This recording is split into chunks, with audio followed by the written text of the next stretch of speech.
Hello everyone, welcome back.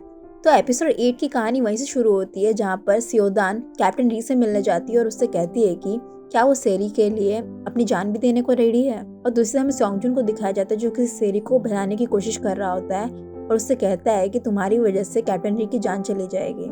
क्या तुम सच में उसकी जान लेना चाहती हो उसके पास वापस जाके। और इसी के साथ एपिसोड 8 की कहानी की शुरुआत होती है। कैप्टन री सियोदान से कहता है कि कोई भी मरना नहीं चाहता है, लेकिन मैं अपने करीबी को खो चुका हूँ जो कि मेरा बड़ा भाई था और मैं किसी और को नहीं खोना चाहता। इसलिए चाहे मुझे सेरी को छोड़ने के लिए मेरी जान भी चली जाए, मैं पीछे नहीं हटूंगा। और फिर वहाँ से सेरी को ढूंढने के लिए चला जाता है। लेकिन जब वो उस जगह में पहुँचता है तो वहाँ पे कुछ भी नहीं होता और उसे वापस आना पड़ता है। वो जब वापस हॉस्पिटल में आ जाता है तब कैप्टन री के चारों साथी भी वहाँ आ जाते हैं और उससे पूछते हैं कि सेरी कहाँ पर गई है। इस पे कैप्टन री उन्हें बताता है कि वो सॉन्गजुन के साथ कहीं चली गई है और वो उसे ढूंढ रहा है। जिसपे कैप्टन री के चारों साथी उसे बोलते हैं कि वो लड़का कौन है, मुझे लगता है उसका बॉयफ्रेंड होगा। तो कैप्टन री कहता है कि ऐसा वैसा कुछ नहीं है, लेकिन कैप्टन री उन्हें बोलता है कि तुम कुछ भी मत बोलो। माना कि उसकी शादी सॉन्गजुन से होने वाली थी, लेकिन अब उसके लाइफ में कोई भी वजूद नहीं है। सेरी ने उसे रिजेक्ट कर दिया था। दूसरी तरफ सॉन्गजुन यही प्लानिंग कर रहा था कि कैसे वो सेरीज को कैप्टन री से अलग कर सके, क्योंकि कैप्टन री उसे साउथ कोरिया ज़रूर भेज के ही रहेगा और उसका प्लान ही है कि सेरी को नॉर्थ कोरिया में ही रखना, उसे साउथ कोरिया में ना जाने देना। और तभी उसको सियोदान का फ़ोन आता है और वो सियोदान से मिलने जाता है और सियोदान उससे पूछती है कि क्या तुम सेरी को जानते हो, क्योंकि मैंने तुम्हें उस दिन होटल में उसके साथ देखा था। जिसपे सॉन्गजुन पूछता है कि तुम ऐसा क्यों जानना चाहती हो। जिसपे वो उसे सच बता देती है कि उसका फियांसे इसी से प्यार करता है और वो इन दोनों को अलग करना चाहती है। जिसपे सॉन्गजुन सियोदान को कहता है कि उसके पास एक आइडिया है इन दोनों को अलग करने का। ये आइडिया क्या है ये हम आगे जानेंगे। कैप्टन री फिर सेरी को ढूंढने के लिए एक ऑफिसर के पास जाता है और उससे कहता है कि जंगल में एक सीक्रेट विला है और उसे वो मिल नहीं रहा है और वो चाहता है कि उसका पता लगाए वो। और एट लास्ट कैप्टन री को उस विला का पता मिल ही जाता है जिसमें सेरी है और वो उसे ढूंढने के लिए निकल पड़ता है।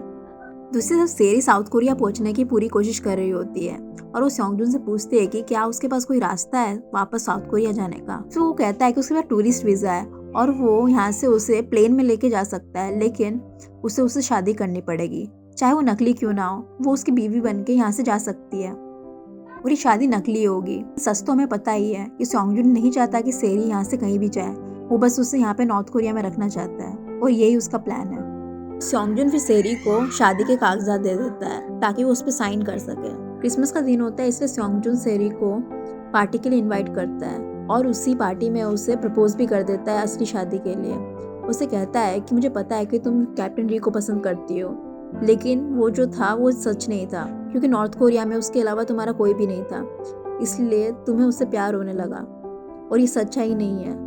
और जब तुम यहाँ से चली जाओगे तो तुम इस प्यार को भूल भी जाओगे। हम 7 साल पहले अलग हो गए थे, इसलिए मैं आज तुम्हें प्रपोज कर रहा हूँ ताकि हम दोनों असली में शादी कर सकें। और इसी सेम टाइम में हमें ये भी दिखाया जाता है कि सॉन्गजुन के घर के बाहर कैप्टन री भी आ गया होता है सेरी को ढूंढता हुआ। कैप्टन री बाहर सॉन्गजुन के सारे गुंडों से लड़ने लग जाता है और सेरी उसको देख रही होती है और उसके पास जाने लगती है। तब सॉन्गजुन उसे रोक लेता है और उससे कहता है कि बाहर जाने से पहले सोच लो कि इसका अंजाम क्या होगा। क्या तुम उसी के साथ यहाँ पे नॉर्थ कोरिया में रहोगी या फिर उसको अपने साथ साउथ कोरिया में ले जाओगी। क्या तुम्हें सच में लगता है कि वो तुम्हें कभी भी साउथ कोरिया पहुंच जा पाएगा। इस पे वो उससे कहती है कि उसने काफी ज्यादा कोशिश की है, इसमें उसकी कोई भी गलती नहीं है। जिसमें सॉन्गजुन उसे कहता है कि चलो मान लिया कि वो तुम्हें साउथ कोरिया पहुंचा भी देगा, लेकिन बाद में उसका क्या, उसकी जान चली जाएगी।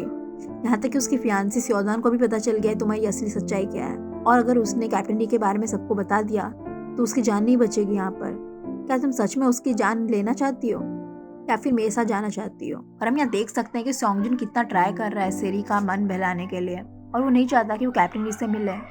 इसलिए सेरी बाहर जाके कैप्टन री को कह देती है कि तुम यहाँ पर क्यों आए हुए हो। जिससे कैप्टन री कहता है कि मैं तुम्हें लेने आया हूँ। जिसपे सेरी कहती है कि तुम हमेशा फेल हो जाते हो मुझे साउथ कोरिया भेजने में, और सॉन्गजुन ने मुझसे वादा किया है कि वो मुझे यहाँ से ले जाएगा और उसने मुझे कहा है उससे शादी करने के लिए, और मैं उससे शादी करने के बाद साउथ कोरिया वापस चली जाऊंगी बिना किसी रिस्क के। इससे तुम्हारी भी प्रॉब्लम सॉल्व हो जाएगी। इससे तुम्हारे लिए यही अच्छा होगा कि तुम यहाँ से चले जाओ। और ये कह के वो वहाँ से कैप्टन री को चले जाने को कह देती है और बेचारे कैप्टन री का तो दिल ही टूट जाता है। उसके पास और कोई ऑप्शन ही नहीं बचता, क्योंकि सेरी ने उसे मना कर दिया था और वो वैसे ही ठंड में वहाँ से चला जाता है। कैप्टन री वहाँ से चला जाता है तब सेरी को भी उसकी गलती का एहसास हो जाता है क्योंकि उसने कैप्टन री को ऐसे ही जाने दिया। और काफ़ी ज़्यादा बर्फ़ गिर रही होती है और उसे पता था अगर वो नहीं गई तो कैप्टन री ऐसी बर्फ़ में चलता रहेगा। इसलिए वो सॉन्गजुन की गाड़ी लेके कैप्टन री को ढूंढने निकल जाती है। जब तक सॉन्गजुन सेरी को रोकने जाता है तब तक वो वहाँ से जा चुकी होती है। और एट लास्ट सेरी कैप्टन री के पास पहुँच जाती है और वो कैप्टन री से कहती है कि वो उसे घर छोड़ देगी क्योंकि काफ़ी ज़्यादा स्नो हो रही है। लेकिन कैप्टन री उससे हक कर लेता है। और दूसरी तरफ सॉन्गजुन सेरी को लेकर काफ़ी ज़्यादा परेशान हो रहा होता है। दूसरी तरफ चियोल सेरी के पीछे हाथ धो के पड़ गया था और वो कैप्टन री को फंसाने के लिए एक और बड़े ऑफिसर से मिलने जाता है जिसकी रैंक बिल्कुल कैप्टन री के बाप की जितनी थी। और उस ऑफिसर के पास इतनी ताकत थी कि वो कैप्टन री के पिता के अगेंस्ट भी खड़ा हो सकता था।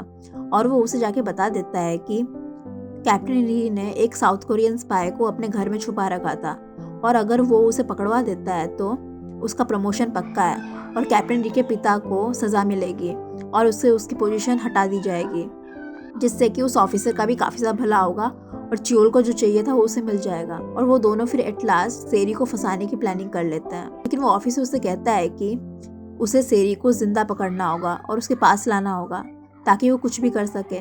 और चियोल इसके लिए मान जाता है। चियोल कैप्टन री के घर पे नज़र रखने लग जाता है और साथ ही वो हॉस्पिटल भी जाता है कैप्टन री के बारे में पता लगाने के लिए। और उसे वहाँ से पता चल जाता है कि सेरी सॉन्गजुन के साथ गई है और वो सॉन्गजुन के घर की तरफ निकल पड़ता है। और दूसरी तरफ हमें सॉन्गजुन को दिखाया जाता है जो कि सियोदान को कहता है कि अब सब उसी के हाथ में है, अब उससे ही कैप्टन री और सेरी को अलग करना होगा। और उनका प्लान क्या है वो हमें आगे पता चलेगा। सेरी और कैप्टन री की गाड़ी का फ्यूल खत्म हो जाता है, इसलिए उन्हें पास के स्कूल में जाना पड़ता है रात बिताने के लिए। और वहाँ पे कैप्टन री सेरी से पूछता है कि क्या तुम सच में सॉन्गजुन से शादी कर लोगी साउथ कोरिया जाने के लिए। जब सेरी कहती है कि उसके पास और कोई ऑप्शन नहीं है, यही लास्ट चांस है उसका यहाँ से जाने का। जिसे कैप्टन री कहता है कि जो भी हो ये उसे सही नहीं लगता। इस पे सेरी कहती है कि सिचुएशन ही सही नहीं है और अभी यही सही रास्ता है। सेरी को ढूंढते ढूंढते चियोल फिर सॉन्गजुन के घर में पहुंच जाता है और वो सॉन्गजुन को काफी ज्यादा मारता है और उसे बोलता है कि सेरी कहाँ पे है। जो सॉन्गजुन से कहता है कि सेरी यहाँ से जा चुकी है और उसे नहीं पता सेरी कहाँ पर है। कैप्टन री की तबीयत काफी ज्यादा खराब हो गई होती है, उसे काफी ज्यादा बुखार होता है, इसलिए सेरी भी उसके साथ चली जाती है उसके घर में उसे छोड़ने के लिए। और जो लीसी बहन है वो चियोल से बच जाती है क्योंकि अगर वो वापस सॉन्गजुन के घर जाती है तो चियोल उसे पकड़ लेता। सेरी कैप्टन री से कहती है कि वो उसके ठीक होने तक वहाँ ही रहेगी और उसके बाद यहाँ से चली जाएगी।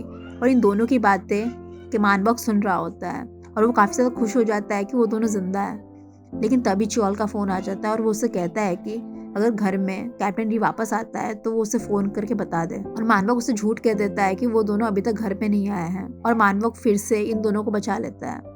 सेरी को फिर मोहल्ले की औरतें देख लेती हैं और उससे पूछती हैं कि वो वापस कैसे आ गई यहाँ पर। क्या उसे ये पता चल गया है कि कैप्टन री की फियांसे ने यहाँ पे अपार्टमेंट लिया है, जिसपे सेरी काफ़ी ज़्यादा शॉक हो जाती है। लेकिन फिर उन्हें कहती है कि वो यहाँ वापस आई है क्योंकि उससे कुछ काम था। वो उसे कहती है कि वो जाने से पहले उन्हें गिफ्ट नहीं दे पाई थी, इसलिए वो इस बार उसे गिफ्ट देना चाहती है। लेकिन वो कहती है कि तुम्हारे पास पैसे नहीं है, तुम कैसे दोगे। यहाँ पे काफी ज्यादा फनी सीन होता है। सॉन्गजुन ने सेरी को जिस रिंग से प्रपोज किया था सेरी उसे ही जाके बेच देती है और उस रिंग के बदले सारी मोहल्ले की औरतों को गिफ्ट देती है। और यहाँ तक कि उस दुकानदार से वो घड़ी भी ले लेती है। इसके बारे में मैंने पहले एपिसोड में बताया था, जो कि कैप्टन री के बड़े भाई की थी और ये सेरी को नहीं पता था। और ये घड़ी वो कैप्टन री को गिफ्ट करना चाहती थी। और हमें फिर सियोल में दिखाया जाता है कि उस सेरी का मैनेजर और उसका इंश्योरेंस एजेंट ये बात मान ही नहीं पा रहे थे कि उसके फैमिली ने सेरी को डेथ घोषित कर दिया है और वो उनके फैमिली को बताना चाहते थे कि सेरी जिंदा है। लेकिन उनके फैमिली में सुनने वाला बस सेरी का बाप ही था, क्योंकि उसकी माँ उसकी असली माँ नहीं थी। इसलिए उसके मैनेजर ने उसे मना कर दिया था उसकी माँ को बताने के लिए। और एक लास्ट उनका ऑप्शन सिर्फ सेरी के पिता थे। और जब वो उसके पास जा ही रहे होते हैं तभी सेरी का दूसरा भाई उन्हें रोक लेता है और उन्हें काफी ज्यादा मारता है। लेकिन एट लास्ट सेरी का पिता उन्हें सुन लेता है। कैप्टन री को काफी ज्यादा बुखार होता है, इसलिए वो कमरे में ही होता है। और बाद में जब वो बाहर निकलता है तो क्रिसमस ट्री को देख के काफी ज्यादा खुश होता है। और फिर वो सेरी को ढूंढ ही रहा होता है तभी उसे फोन आता है और वो सेरी का होता है। और वो उसे कहती है कि वो सॉन्गजुन के साथ वापस साउथ कोरिया जा रही है और उसे उसकी चिंता करने की कोई जरूरत नहीं है और वो अपनी लाइफ खुशी से जिए। ये सुन के कैप्टन री के तो होश ही उड़ जाते हैं और वो सेरी को कहता है कि वो जहाँ भी है वो वहाँ रहे, वो उसके पास आ रहा है।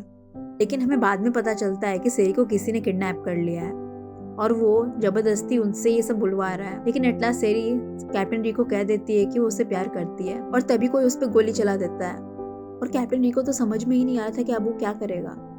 और इसी के साथ एपिसोड 8 का यहीं एंड हो जाता है। तो आपको क्या लगता है कि सेरी जिंदा बचेगी या फिर इसी गोली के साथ सेरी की जिंदगी का यहीं अंत हो जाएगा?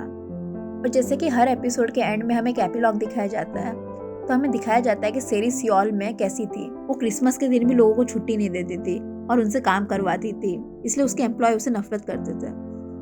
लेकिन हमें यहाँ पे दिखाया जाता है नॉर्थ कोरिया में सेरी कैप्टन री के लिए क्रिसमस ट्री को सजा रही होती है और उसके लिए लेटर लिख रही होती है। यहाँ तक कि उसके लिए गिफ्ट भी खरीदा था उसने, और वो गिफ्ट में उसे वही घड़ी देने वाली थी जो कि वो उस दुकान से लाई थी, ये जाने बिना कि वो कैप्टन री के बड़े भाई की घड़ी है।